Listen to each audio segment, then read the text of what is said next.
جب میں اس لوح و قلم میں پڑھ رہی تھی، حضرت قلندر بابا اولیاء رحمۃ اللہ علیہ نے اتنے پیارے انداز میں اس کو سمجھایا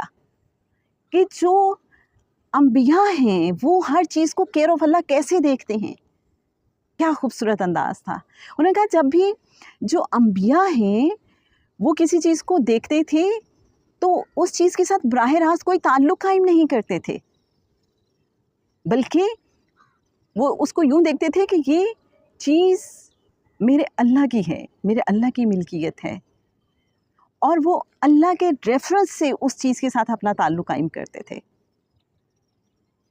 اور پھر انہیں ہر چیز کو اللہ کے حوالے سے دیکھنے کی اس قدر پختہ عادت ہو جاتی تھی، اور وہ ہر چیز میں اللہ کی صفات کو اس قدر دیکھتے تھے کہ ان کا ذہن اور ان کی ہر حرکت اللہ کی صفات کی قائم مقام ہو جاتی تھی.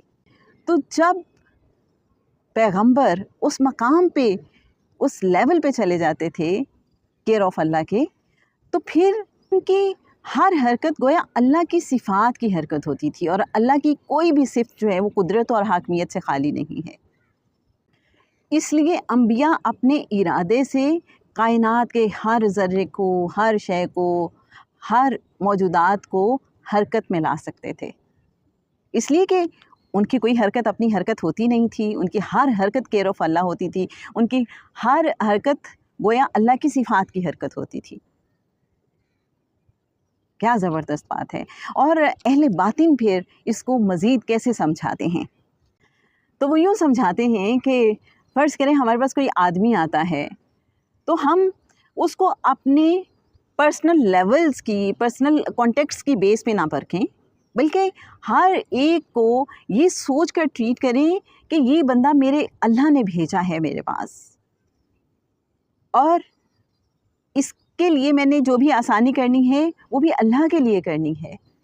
تو جو اللہ والے ہوتے ہیں، جو کیئر آف اللہ ہر چیز کو دیکھ رہے ہوتے ہیں، سمجھ رہے ہوتے ہیں، وہ ہر چیز کو اللہ کی ملکیت سمجھتے ہیں، اور کسی بھی چیز کے ساتھ براہ راست اپنا تعلق قائم نہیں کرتے. اور وہ یہ کہتے ہیں کہ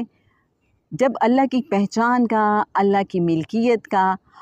اور اللہ کی معرفت کا پتہ چل جائے گا تو پھر ہم ہر چیز کو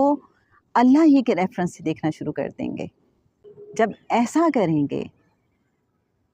تو ہم ہر ایک کے لیے نفع بخش بن جائیں گے. اور یہ تو بتایا جاتا ہے کہ تم میں سے بہترین شخص وہ ہے کہ جو دوسروں کے لیے نفع بخش ہو.